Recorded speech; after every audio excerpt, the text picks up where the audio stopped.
Fly casting is very special to me. I started when I was 10, and I just cast like everybody else, back and forth, with nothing special in techniques.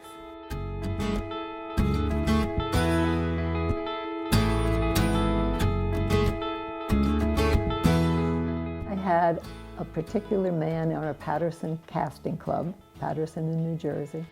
His name is William Taylor.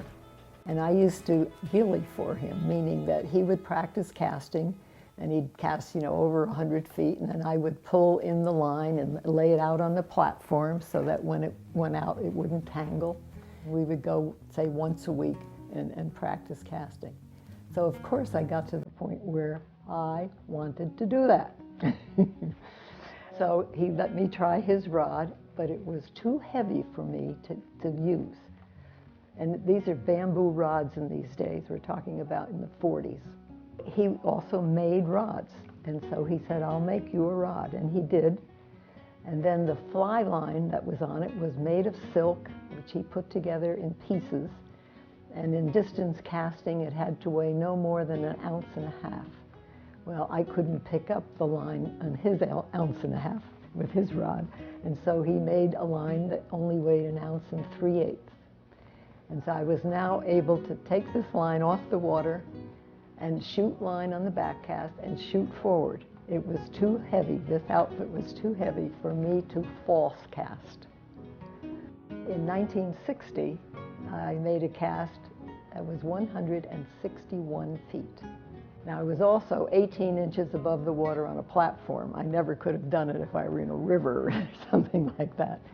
But I could pick up that 52-foot head.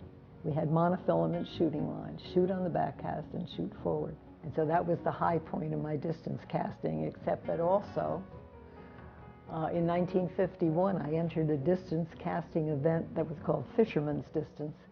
It was a 9-weight outfit, and I was the only woman competing in the national event, and I won it against all-male competition. And the next year they changed the rules, and it was going to be lead core from then on.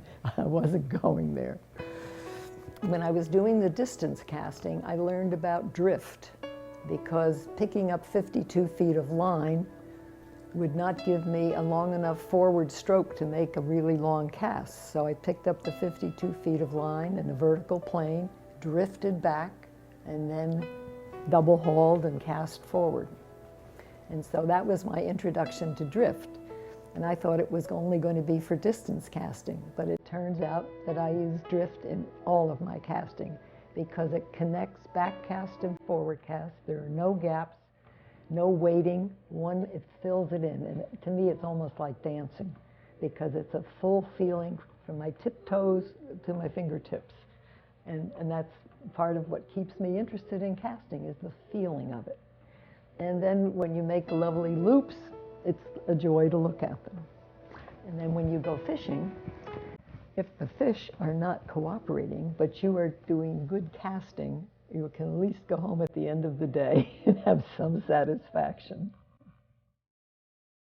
I love fishing in all conditions and all fish, but I used to say that Atlantic salmon were my favorite freshwater fish, and that tarpon was my favorite saltwater fish. But having fished for so many different fish, they all have different character. When people ask me now what my favorite fish is, I say, whatever I'm fishing for. And if they ask me my favorite place, wherever I am, because we only fish in beautiful places. Clean water, lovely surroundings, very few people, no civilization. And so it is all encompassing. The choices of fish give you characters. Different fish have different characters, different conditions under which you fish them. So it is such a broad, broad world of adventure.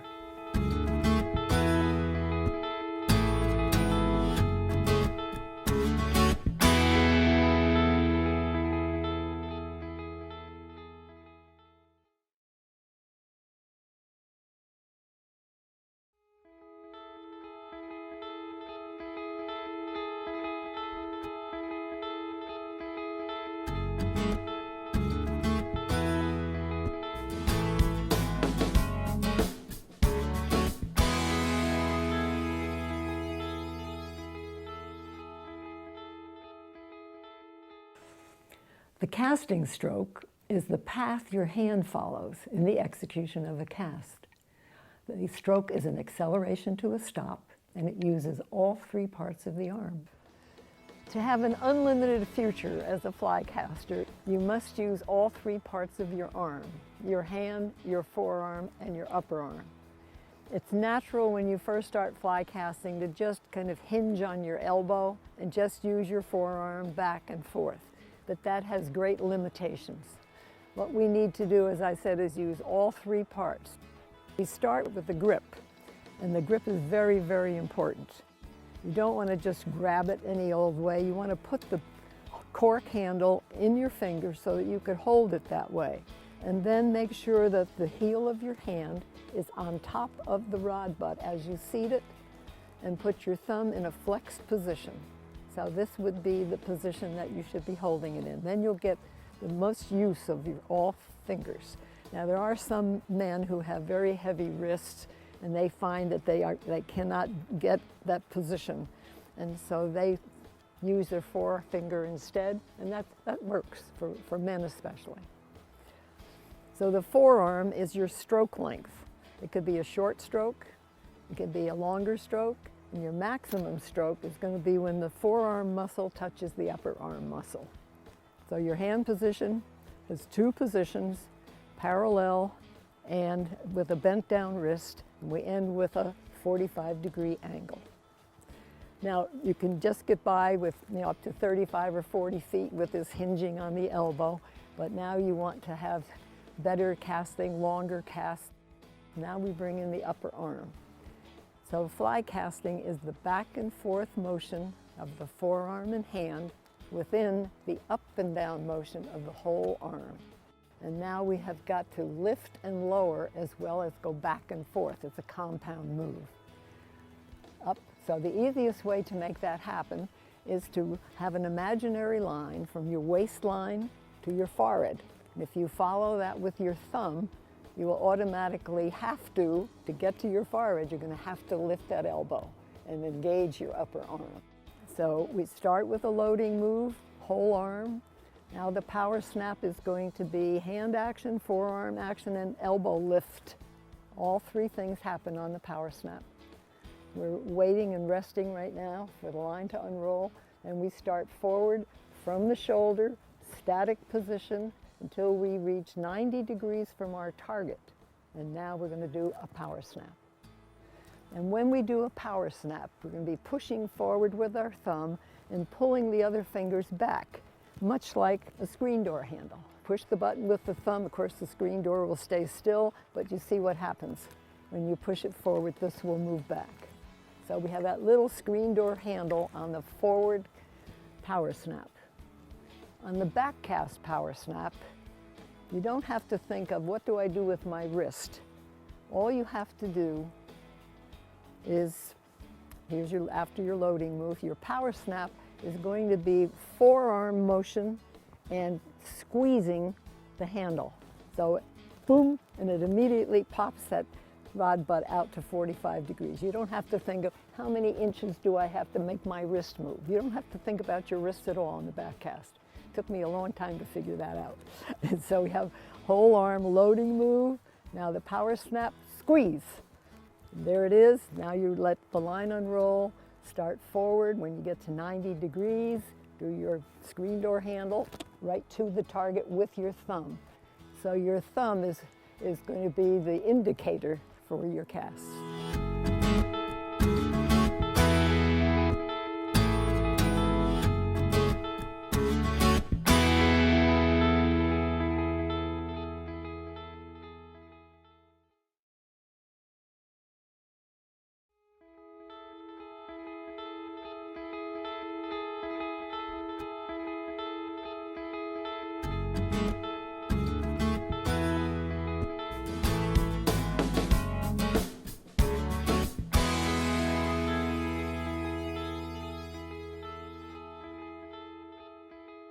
The roll cast is magical. It can get you out of trouble, especially when you're backed up against trees and bushes and have no room for an aerial back cast.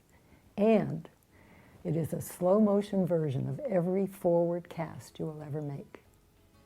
Let me introduce you to the roll cast. If you had only one fly casting technique and it was a roll cast, you can catch fish without knowing how to do any difficult casts.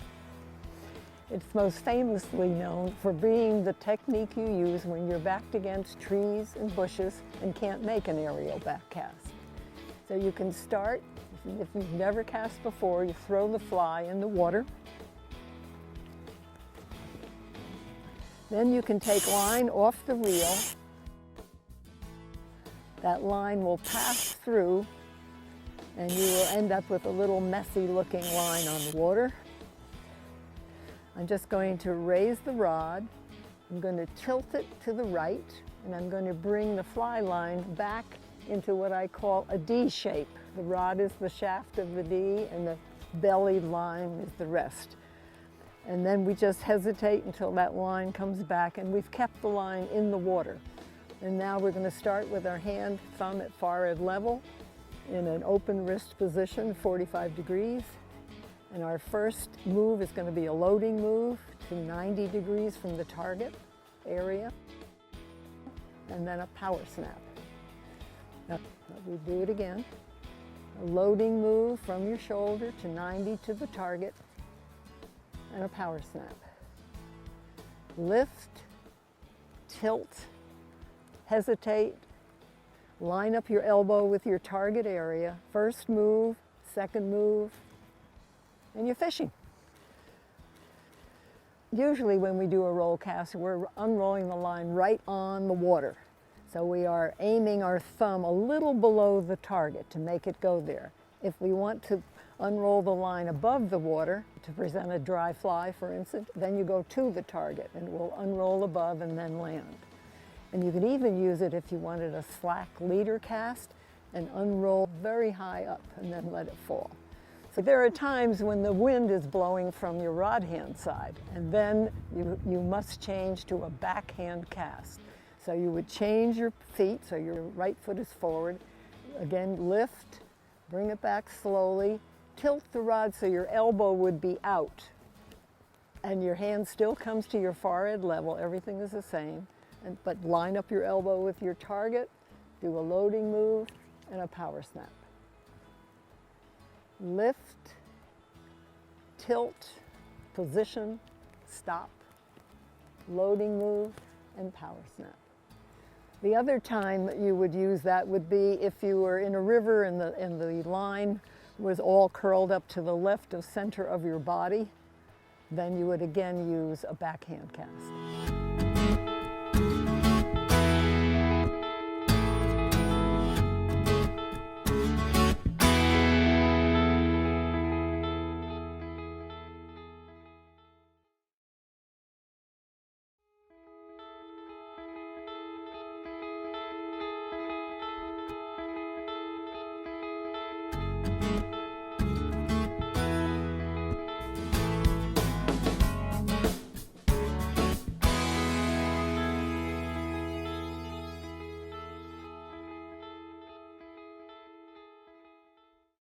The basic cast is picking the line up from the water and returning it to the water.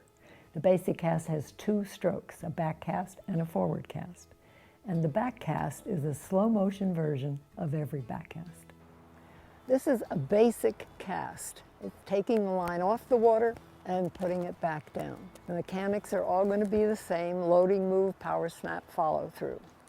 Now we're not going to rip this line off the water, because you know that'll scare every fish in the area. So what we're going to do is start with the rod tip next to the water, make that a routine, and lift the line so you see a nice little V wake. That's the speed at which you should be taking the line off the water. So a V wake, we're going to lift on the loading move to the leader connection. Lift, lift, lift, lift, lift, and then we're going to power snap the leader and fly out of the water. The fly line has weight. The leader does not, so you have a longer move with that loading move and a very short, quick clutch just to get the fly out. And you end that stroke and that power snap as the fly comes out. You don't need another 1/4 of an inch. So make that a discipline. Rod tip down, loading move, Power snap, relax. Now, I'm saying that you lift the line to the leader connection because I have a weightless fly. But if I had a heavy fly or a bulky fly, and you lift to the leader connection and power snap it out, you see you're going to disturb the surface. And so instead, you're going to lift right to the fly. Up, up, up, up, up, up, up. And then you just take the fly out very sweetly and softly. The second part of the basic cast is the forward cast. So after the line has unrolled, you're going to come forward. Remember, the roll cast was a slow motion of the forward cast. So you're going to start from your shoulder, have a loading move to 90 degrees, and then a power snap to the target. When you practice this, you can let the line land on the grass behind you until you get everything understood.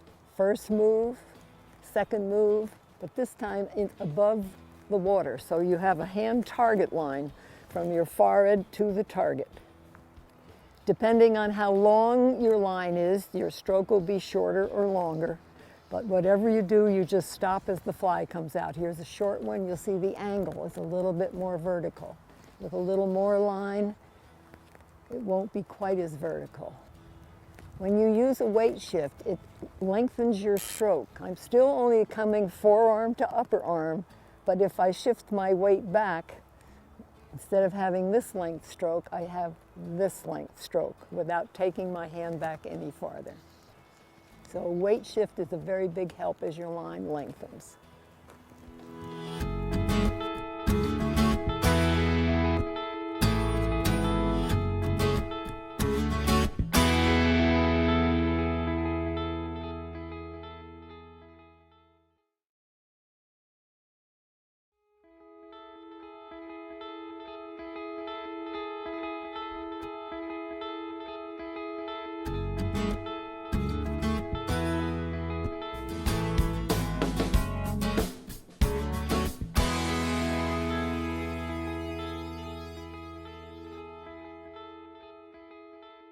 What is fly casting?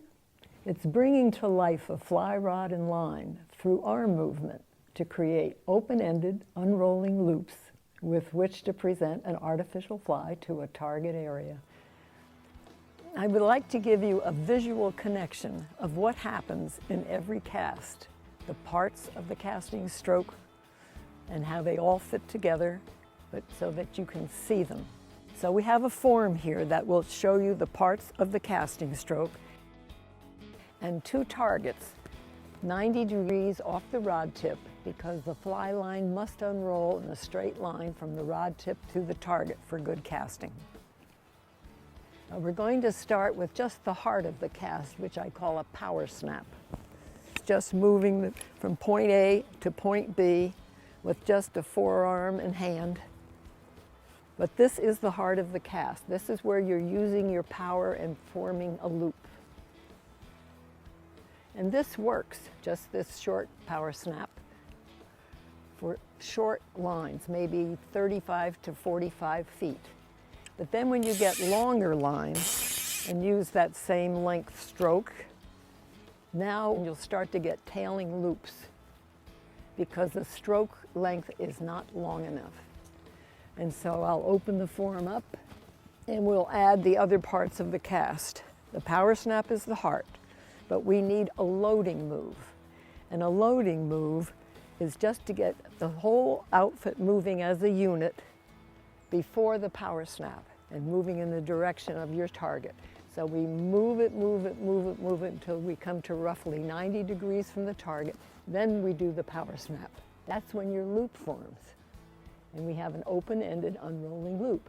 Now I followed through, extended my arm, and now I'm going to use that same space to go on the back cast with a loading move in this direction. So I'm going to pull my arm back in to keep everything straight, power snap, and follow through. Now that follow through becomes a loading move in the other direction. Loading move, power snap, follow through. See the loop form. After we've followed through on the forward cast, we take that same space and do a loading move for the back cast, a power snap, And follow through on the back cast is called drift. So it's a loading move, power snap, follow through, loading move, power snap, drift.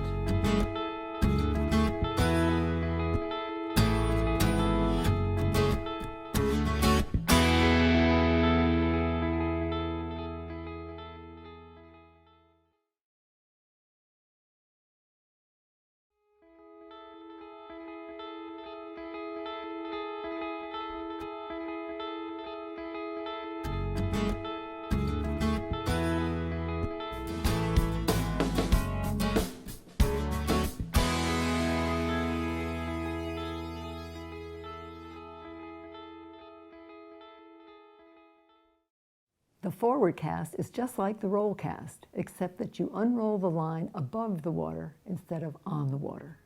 Now we have other things we can see visually here. There are 4 things you can see. You can see timing. You can see whether your stroke length is right for a given amount of time. You can see the use of speed and the use of power. So we'll start with stroke length.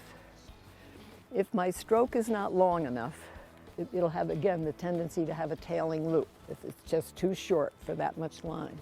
If it's too long, it'll go behind the targets. It won't be on the targets. So figure it out how many inches you need to make it go there, and again, it's visual, you can see it. Notice that my elbow is moving. Your elbow has to move on every stroke to keep that rod tip moving straight. So it will move side to side in horizontal casting.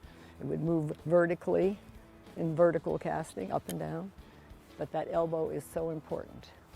The second thing you want to think about is the timing. When do you start the forward cast? The line has weight and the leader does not. And so when the line has unrolled and the leader starts to unroll, you start your next stroke's loading move. So look at it. There it is. If you wait too long and let it all unroll, you'll lose attention and it will collapse. So use your eyes. So that's timing. Then we have speed. And speed is almost more important than power. Speed means you want to make that loop unroll without falling.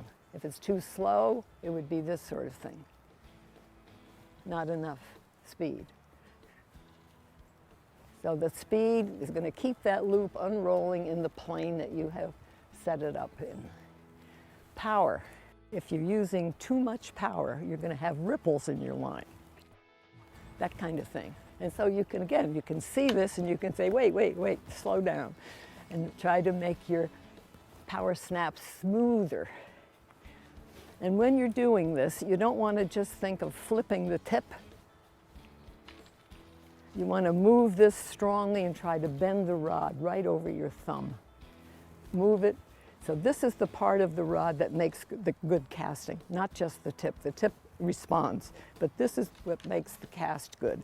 So back and forth, think of parallel to the ground, driving this part of the rod in a straight line. And then, again, that's going to make your power better. If you tend to jump the tip, you get a mess. If you make this smooth, you're going to get a much nicer loop. So we have stroke length, timing, speed, and power. And those are the things that you will be working with every time you start to cast.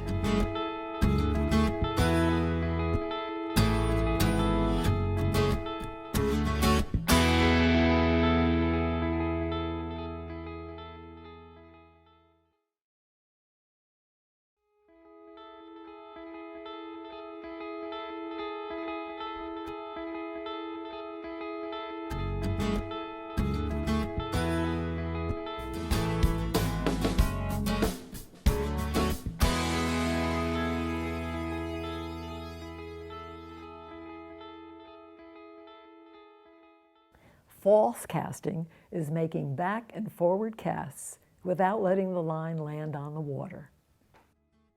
This is a basic cast, taking line off the water and putting it back down. If we keep it up in the air, don't put it back down, we call it false casting.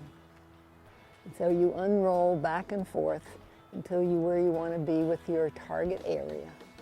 Now it's necessary that you're going to use your left hand. We're introducing the use of your line hand.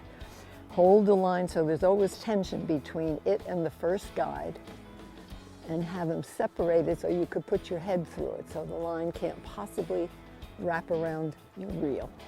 If you're casting a short line, we're going to keep everything very close, your arms very close, and you're going to bring your elbow right back down to your side.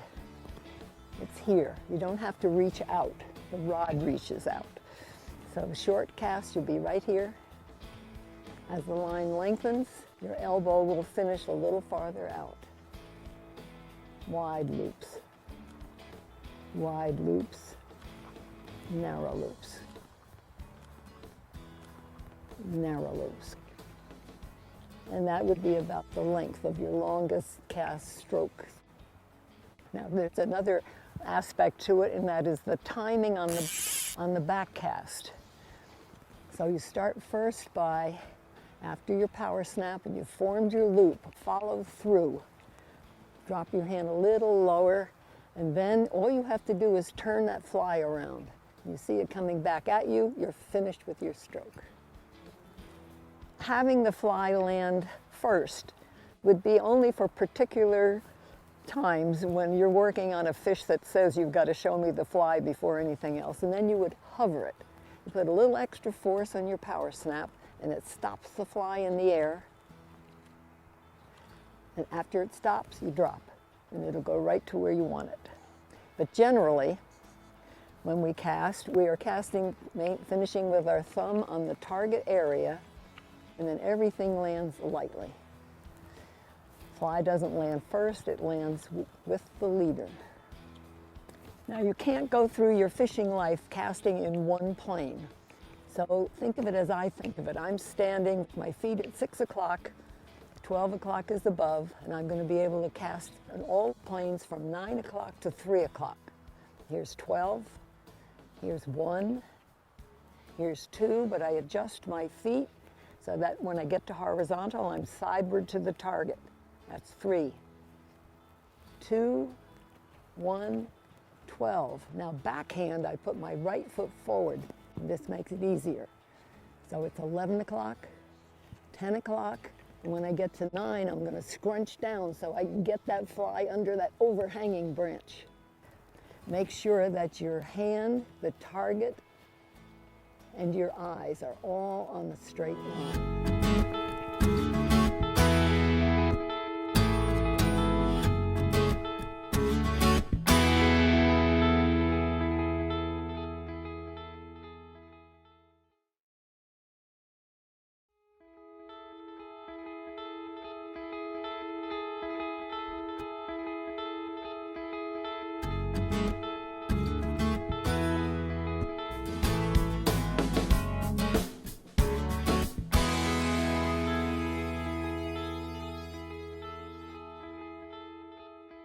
Drift is a move that fills in the waiting time between the back cast and the forward cast.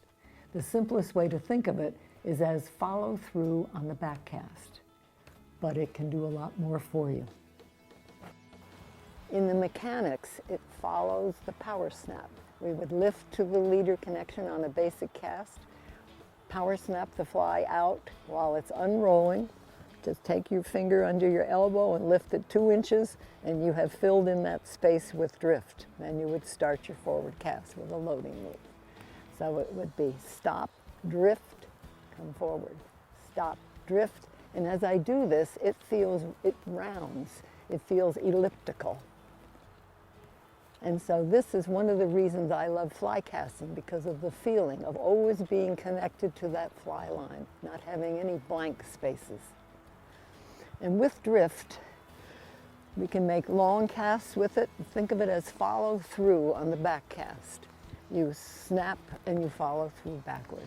And on your long casts, it's really going to matter because it repositions your hand so you can make a longer forward stroke than you would have been able to if you had not drifted. Now, drift is also good for changing planes. You might need to pick a line up on the right side of your body, and because of wind or something, you might have to drift to the left side. So you can change, after your power snap, while the line is unrolling, you reposition, and that's drift. So you can drift up, you can drift down, you can drift from right to left, you can drift from left to right. It's really a magical thing. I love it.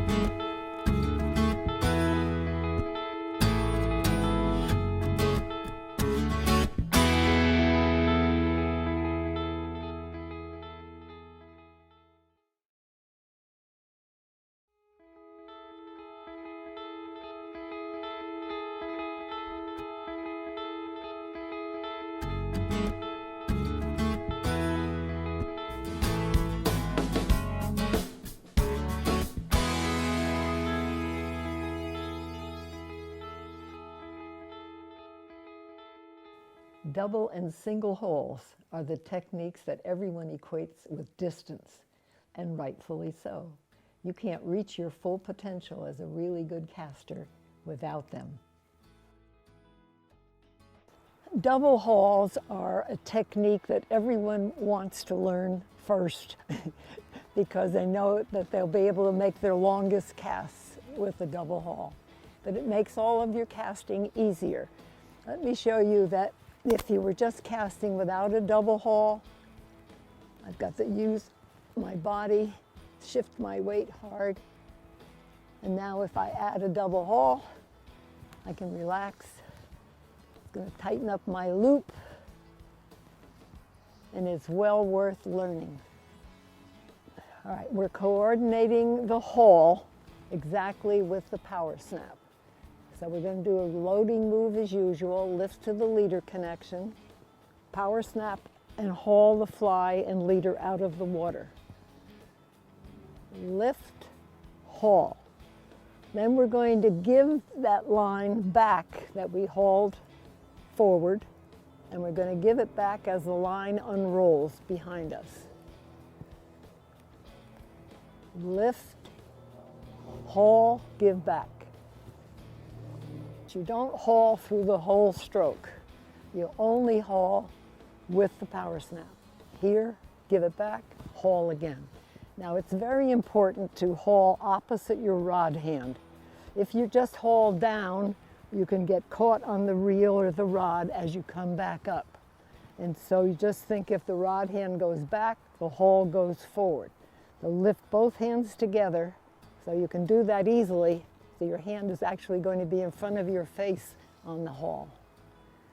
Lift, haul, give back, and haul again. Think of hesitating. Don't give it back quickly. Don't go, you'll make slack.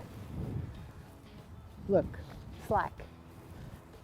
So you're going to lift, haul, and then right here, that line is going to be giving back at the speed of the back cast, unrolling. You're going to start your forward cast when you're finished with the back cast and your drift, you start forward, and you'll find that your line hand is still giving the line back. It's still giving it back, and I've come forward. You see my hands came together before the power snap. Watch it again. I look as if I'm sliding the rod down the line. I call it slide loading. I didn't invent it. It's what happens when you get good and comfortable with double hauls and the feeling of it all.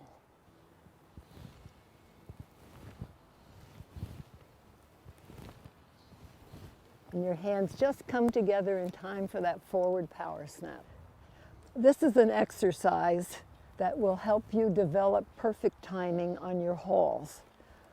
We're going to put the rod under our arm, wrap our hand around it, and instead of thinking about loading moves and power snaps, we're going to use our body to make the stroke horizontally.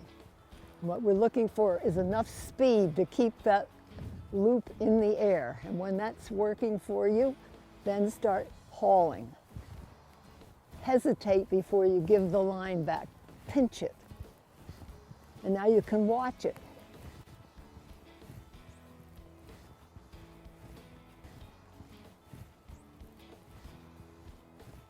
And you can shoot line. The off vertical stance is going to give you your longest cast because it will give you your longest strokes. So as you lift to the leader connection on your loading move, you're going to rotate your hand off to about 130 on a clock face, just 45 degrees, and then do your power snap and all of your casting in that plane. So we rotate our hand, we power snap, and we keep this open body position. Now we can have long strokes. Snap, drift, snap, drift, shoot line on the back cast, etc. Now, single hauls are also useful, and a single haul is not half of a double haul. When you do a single haul, you don't give the line back. You hold it, freeze, don't give it back, don't give it back. Now you can shoot your forward cast.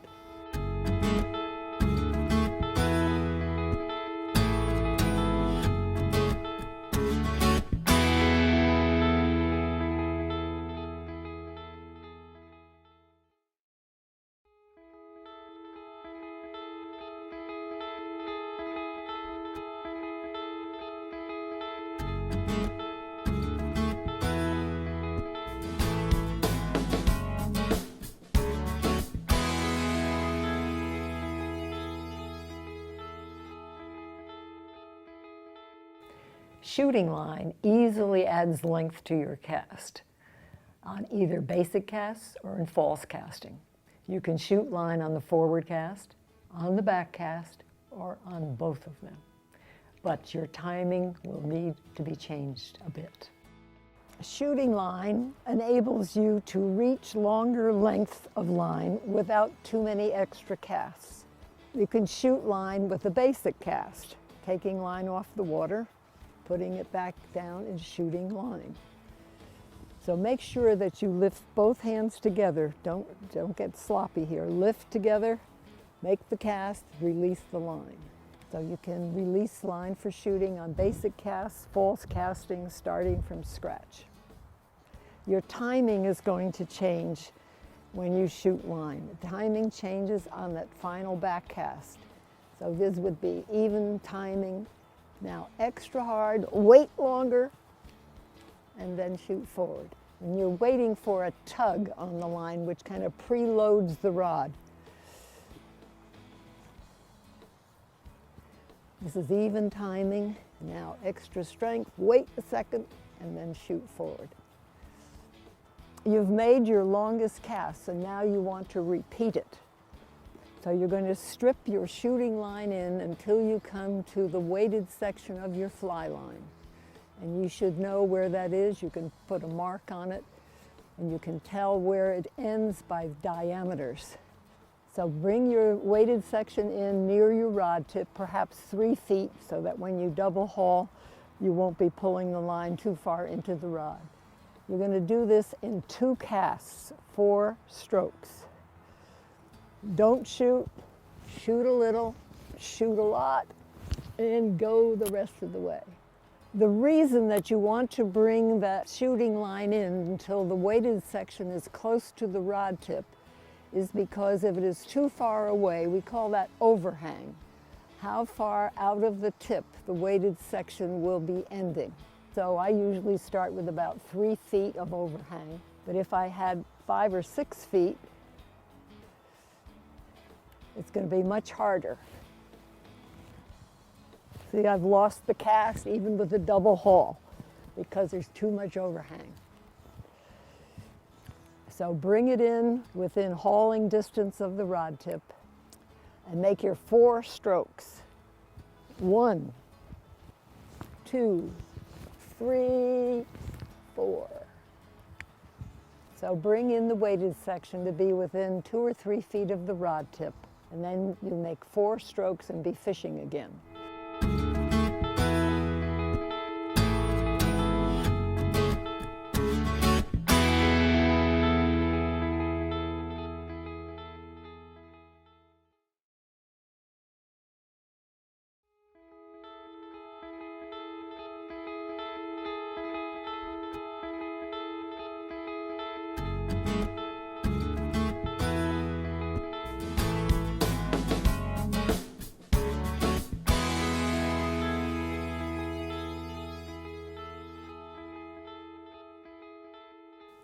Wind is frightening to all of us in our early fishing years, but by adjusting our mechanics, we can either offset it or use it to our advantage.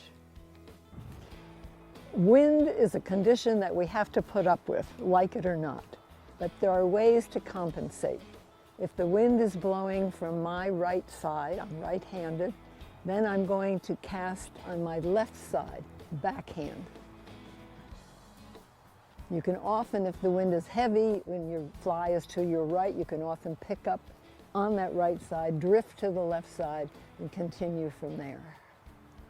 If the wind is blowing from my left, I can cast in any plane I want, there's no problem.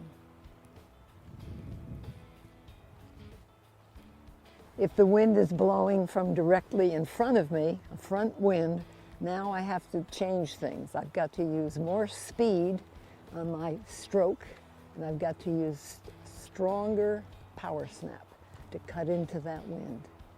If you can double haul, hauling will help you get into a strong front wind because it's going to give you more energy from the rod, and again you can cast in a couple of different planes. When you have heavy front winds, remember that there is a little cushion of air between the wind and the water. It's something that seaplane pilots have to know about. So if you can unroll your line into that cushion of air, you'll be able to deliver the fly very well. If you had the heaviest wind possible and you couldn't do anything, you think, change your direction with basic casts. Pick it up, put it down, a little slice of pie until you get where you want to go, and then haul into it. If the wind is coming from my left quarter, which would be in this direction, I'm going to cut across that wind, across my body with the rod. And then I'm going to drift around and cut across it again, forward cast, drift, forward cast, drift, noticing how strong the wind is and how it's going to affect where the fly is literally going to land. If we're quartering from the right, we can do this with a forehand cast. Quarter, and I don't have to drift around, but I could. Sometimes you can cut it from the left, depends on how strong that is. So that quartering winds require diagonal strokes. Now the back wind is sometimes the most difficult to deal with. And what the back wind is going to do is keep your line from unrolling behind you. So if you do a standard cast and wait, you're going to get it. So you change your timing. You're going to end up stopping strongly against it. Again, a strong power snap back. And as soon as you're finished, come forward and let the wind help you deliver your line. So up, go. Now don't go back farther than 12 o'clock because then you let the wind have another effect on pushing it into your body. Now if you have strong winds, you're going to use a single haul. And a single haul means that you're going to haul on the back cast and not give the line back, freeze your position, and then you can even haul again. You have 2 single hauls. With an exceptionally strong back wind, and this is the kind of wind I met in Iceland, we do a technique called reversing. Because you can double haul into a wind well, we can do that on the back cast, and then we reverse and do it on the forward cast. Let me do that again. I'm going to pick up, I'm going to forward cast, doing my hauls into that back wind, reverse, present. The time to practice this is when you have a little bit of wind. Don't go practice your casting in just nice weather all the time. If you have a little wind, say, I'm going to go out and see if I can defeat that wind.